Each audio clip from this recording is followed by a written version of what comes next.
Welcome to your Get That Nugget for GCSE English Language. Today we'll be concentrating on giving you a framework to answer Paper 2, Question 5, the writing section. This session is to complement your lessons with your teachers and not to replace them in any way.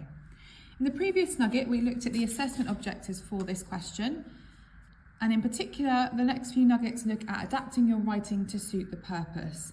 And in today's nugget, we're going to be looking at an article. So an article is one of the options they can choose from to ask you a question about.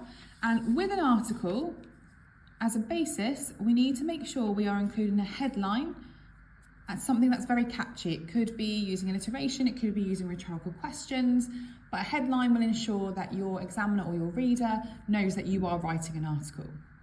It is also very effective to then use subtitles or subheadings, depending on what you're used to them being called, just because it structures your writing and again will be really clearly indicated that you are writing an article and that you are hitting the brief of that text type that they may give you. As I've mentioned previously, it is exactly the same mark scheme for Paper 1 Question 5, so we're still expected to use language features and structural features in your writing. Really important that we are using those features. The more you use, the more effective you use them, the more effective your piece will be overall. As a recap, just to look at DeForest once again, this is more effective for persuasive writing, but you can use most of these in any writing for this question. So things like statistics and opinions, rhetorical question, they can be used in any brief. So we'll have a look at a question today. And if we look at this question, this is what it will look like in the exam. They will give you a statement and then they will tell you what they want you to do. So our first thing that we need to do is we need to be really sure about what our text type is. And in our case, it's an article. We need to be really sure about what we're writing it for. So we are explaining. And then finally, we need to know who it's for. So it's for a broadsheet newspaper. So we know the text type, the audience and the purpose. Now we can look at the statement and start to find what we're actually focused on. Remember, the second stage, this is the first stage, knowing what we're doing. The second stage is to then find the three things from the statement that we can then use in our answer. So floods, earthquakes, hurricanes and landslides. We see more and more reports of environmental disasters affecting the world and its people every day. So more and more reports of environmental disasters affecting the world, affecting its people. Again, it doesn't always have to be the same three things that I've picked out. It can be something that you may want to talk about these separately, or it might be that you want to talk about one instance and then refer back to the others. It is up to you how you divide the question up, but there will always be three things in there that you can write about. So that's step 2. Step 3 is we now need to start thinking about planning our answer. And we use a structure for that. This is our structure. So we need to make sure we're using this structure no matter what the question is for this question 5. We need to make sure that we've got an introduction. We need to make sure we've got our 2 main points, followed by a counter argument, finally our best point of the 3, and then our conclusion. Of course, this is just the basis, so we will build on this as the year goes on, and you can build on this, but start with this as a starting point. It's a really solid foundation to work on. So if we take our 3 things, and again, it's up to you and your choice of what you feel comfortable with which order these points go in. So it might be that you want to talk about people last in this case, because that's who you're writing to. People will be reading this.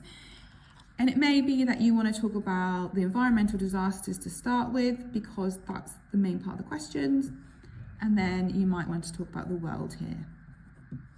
Again, there are lots of things to choose from. They are the main 3 that I've selected. You may want to choose different 3, that's fine. But once you've taken those 3 and you've put it in your planning structure, you can then build around those 3 things. Counter argument, very effective piece to write into your writing. The counter argument is where you address the other side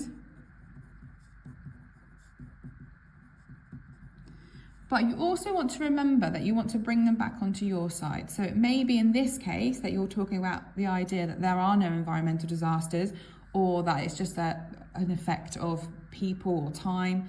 But bring it back to you. This is not a for and against argument. This is for you. You are explaining your point of view, but you also want to show that your point of view is right.